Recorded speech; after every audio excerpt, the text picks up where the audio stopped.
xaaladda loo yaqaano low libido waa marka ay qofka ay soo wajahdo hami la'aan, dareen la'aan, xiise la'aan inay ku hayso dhanka sariirta. marxaladan si isku mid ah ragga iyo dumarka waa lagu arkaa inaysan wax interest ah, wax dareen ah aysan ku jirin dhanka sariirta ama galmada. inta ugu badan laakiin waxaa lagu sheegaa inay saameyso ragga ama dhalinyarada qaybahooda kala duwan. low libido waxay ay gaarsiisan tahay 35% inay ku dhacdo ragga qaybihiisa kala duwan, taasoo ah boqolkii qof 35 ka mid ah inay iska waayaan xiisihii, hamigii, awoodii firfircoonida inaysan jirin dhanka sariirta ama galmada.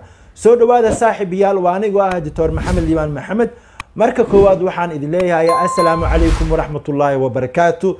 inta aanan mawduuciga gudagelin channelskayga Facebookga iyo YouTubeka, like-ta, follow-ga, subscribe-ka inaan la iga baqiilin lana hilmaamin.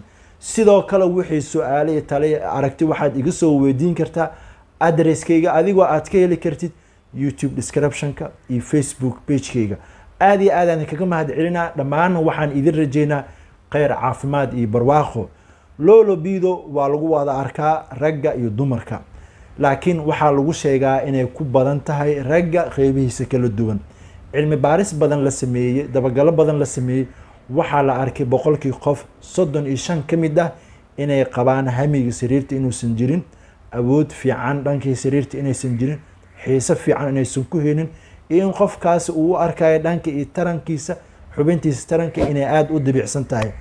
low libido waxa ay ku imaan kartaa xaaladda loo yaqaano erectile dysfunction, in dabcan xubintiisa taranku aysan firfircooneen, kacsi iyo dareen badan uu isku jirin. inkastoo ay ku wada dhacdo ragga iyo dumarka, laakiin si gaara waxaan u dul istaagaynaa ragga qaybihiisa kala duwan. waxyaabaha lagu daaweyni karo, qaab ahaan sidaad kor ugu soo qaadi kartid, iyo sida macquulka ah isbedel uu ku imaan karo.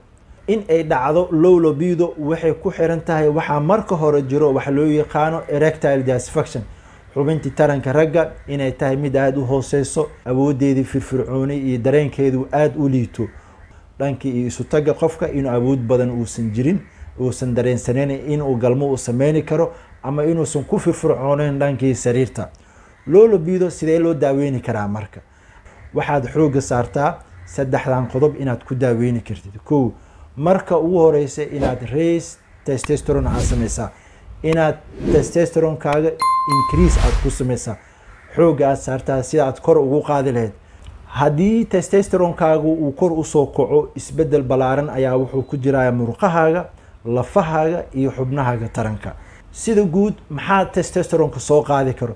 inta ugu badan marka uu testosteroneka dhaco waxaa muhiim ah daawooyinkiisa inaad qaadatid, inaad isdaaweysid daawooyinkii loogu talagalay, gaar ahaan maadada testosterone inaad isticmaashid adigoo aad la tashanaysid dhakhtarkaaga iyo qaab ahaan sidii loogu talagalay inaad u isticmaashid.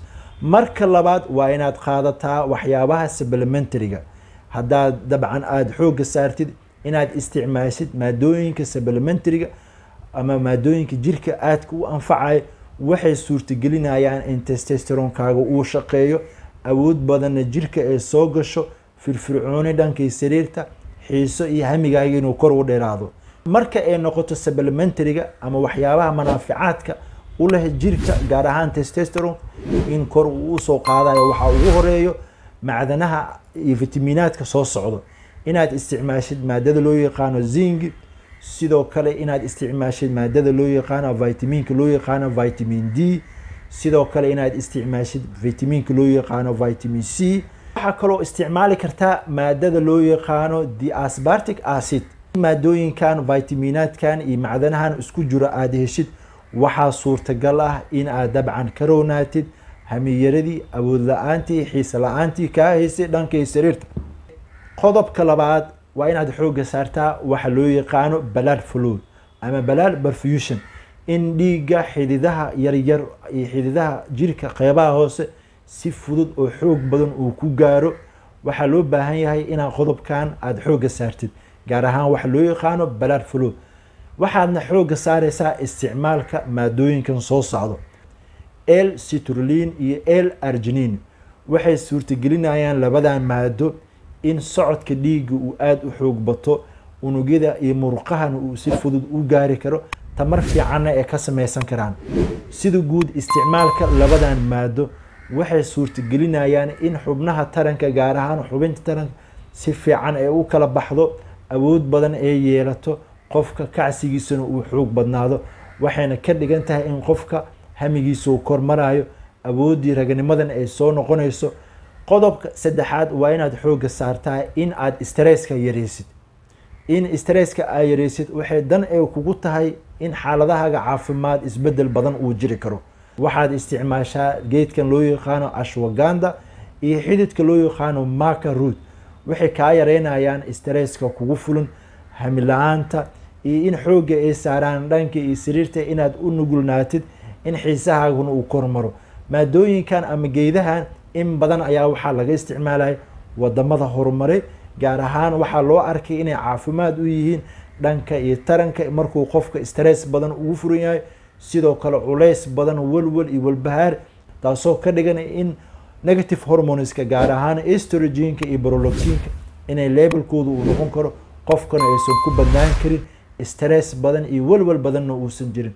ugu dambeyntii saaxib waxaa lagaa rabaa haddii low libido aad dareentid inaad qaadatid talooyinkan, sidoo kale inaad ku dartid inaad jimicsi iyo almeento fiican aad sameyni kartid. isticmaalka maadooyinka iyo daawooyinka aan kasoo hadalnay waxaad isticmaali kartaa in ku dhow 3 bilood inaad qaadatid. dabcan waxay ka dhigan tahay si aayar in jirkaaga isbedel ugu dhacayo, arintaada hami la-aanta, xiisaha iyo dabcan galmo la-aantii inay soo hagaagayso, aadna isku arkayso qof ku firfircoon dhanka iyo sariirta, waajibaadkiisana gudanayo.